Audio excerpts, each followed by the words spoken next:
like electricity, but worry about global warming? Would you like a wind turbine in your garden? Would you prefer a solar panel on your roof? Have you thought about going nuclear? Could it be the solution to the world's energy needs? The following programme will attempt to answer essential questions for students who may be thinking about building their own nuclear power plant.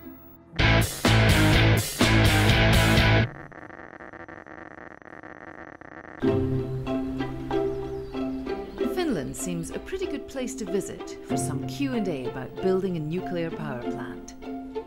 In Olkiluoto, there are 2 nuclear plants already in operation. A third is on its way. It was 20 years since the last nuclear power plant was built in Western Europe, so it took more time than expected for the whole industry to start up again.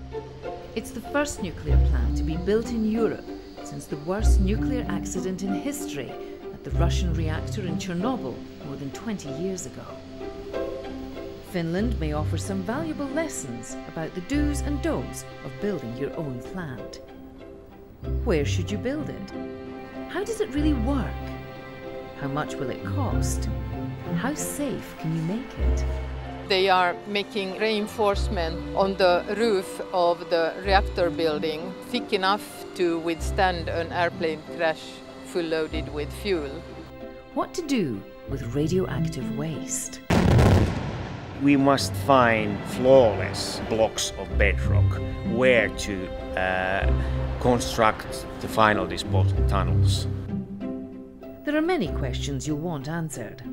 A lot of people thinking of building their own nuclear power plant have their eyes on Finland. But the company building the plant in Finland is the French company, Areva. Areva has built 100 nuclear power plants.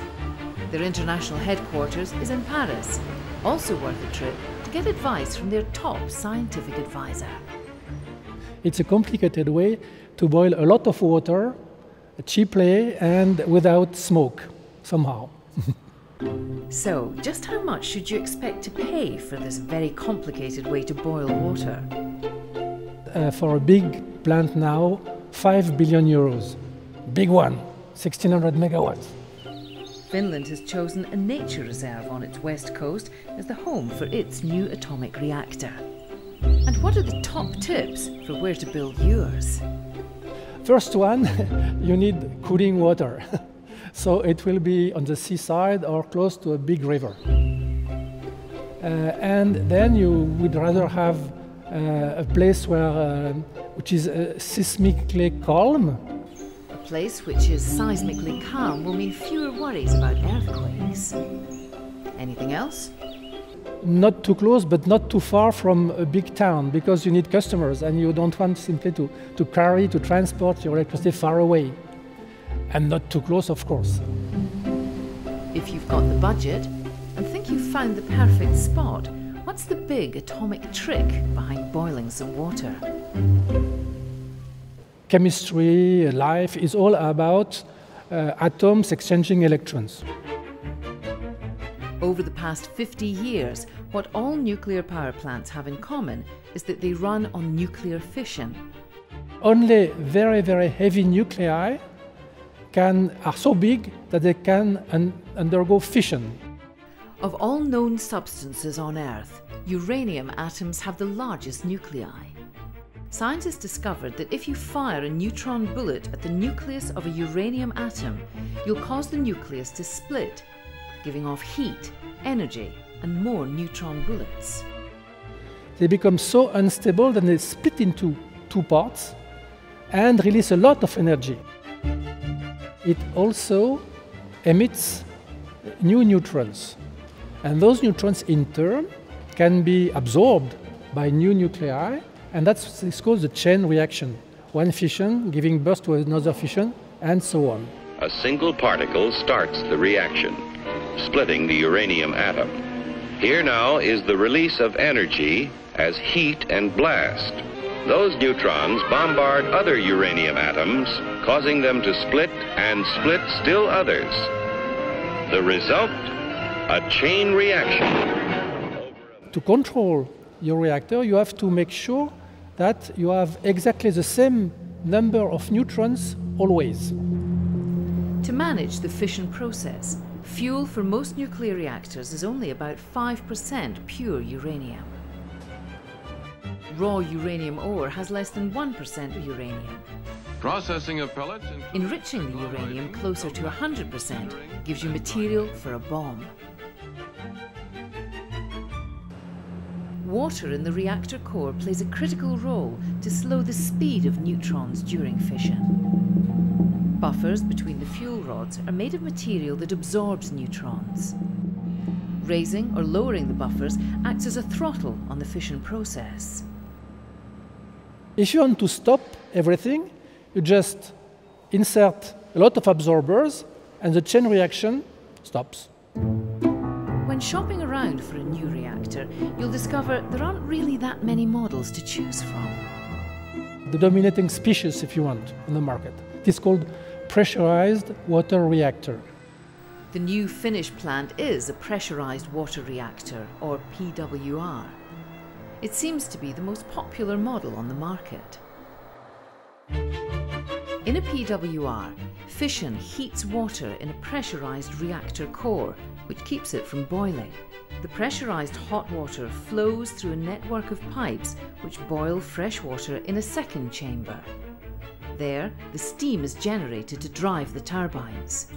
The two-chamber design minimizes the risk of radioactive steam reaching the turbines and being discharged into the environment.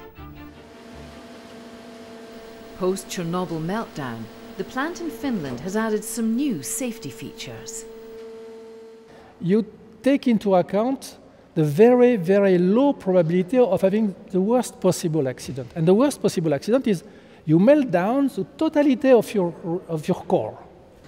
If that happens, and if this kind of molten lava is able to get out of the big pressure vessel where it is contained, then we have a kind of ashtray, if you want, where this molten lava will be spread and then solidified in situ, where it is.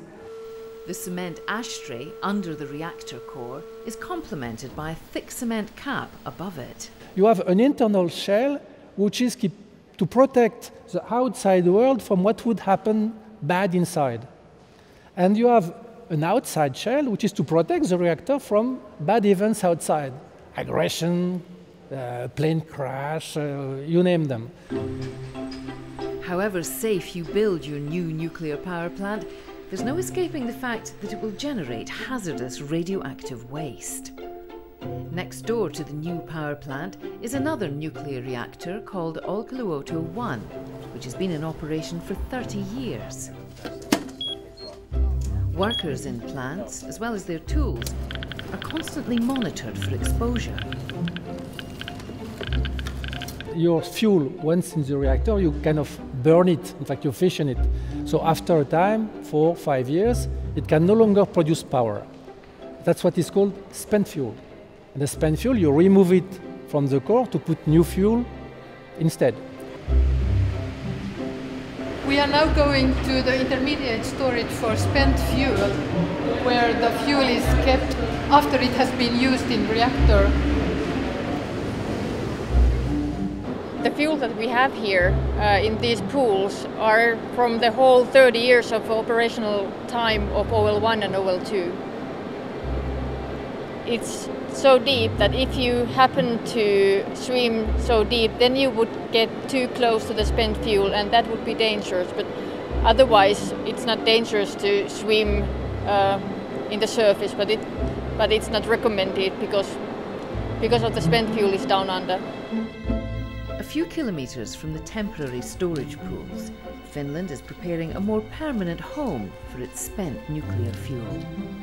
While nuclear plants have been generating waste for more than 50 years, Finland is on track to being the first place in the world to have a final resting place for its most hazardous nuclear waste.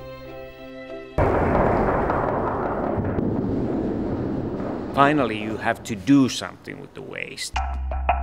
Burying it very deep underground is the plan. final disposal depth is about 400 meters. We will reach it in a few weeks' time. An underground network of zigging and zagging tunnels is being excavated from solid bedrock. We know the history of the bedrock here. It's 1.8 billion years old. The bedrock is the only medium that we know for sure to be predictable and stable for thousands of years ahead.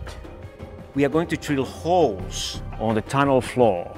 Into these holes we are going to place the final disposal canisters in a vertical position. These canisters are huge, and each canister weighs about 24 tons. The overpack of the canister is copper because it resists corrosion in oxygen-free conditions. And the conditions down in 420 meters depth, they are oxygen-free, and copper will last there for thousands and thousands of years. There should be enough storage space for 60 to 70 years worth of high-level nuclear waste. Eventually, the radioactive waste will decay and be safe to re-encounter. And how long will that take? It's about 250,000 years. That's the horizon. It's a big time as compared to human history, but it is a very tiny time as compared to geology. Our aim is to start disposal 2020.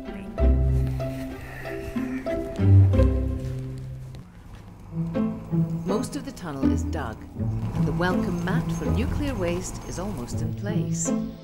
The Finnish group called TVO, who are paying Areva to build the plant, eagerly await its completion. But there's a slight glitch. The delay is, of course, a big disappointment for us. The Finnish plant is a few years behind schedule and more than €1 billion over budget. This prototype was built in a country where we had no previous experience. We didn't know the network of subcontractors. We didn't know where was the good and where the less good. And there's the sticky question of who pays when the price tag more than doubles. The plant supplier, in this case consortium Areva Siemens, is responsible for the complete delivery of the power unit, including time schedule, everything. Well, I think that as usual there will be some kind of negotiation litigation, and the cost will be kind of split. Which percentage, that will be the object of the negotiation. One final tip on building your own reactor. If you are a newcomer, don't try a prototype.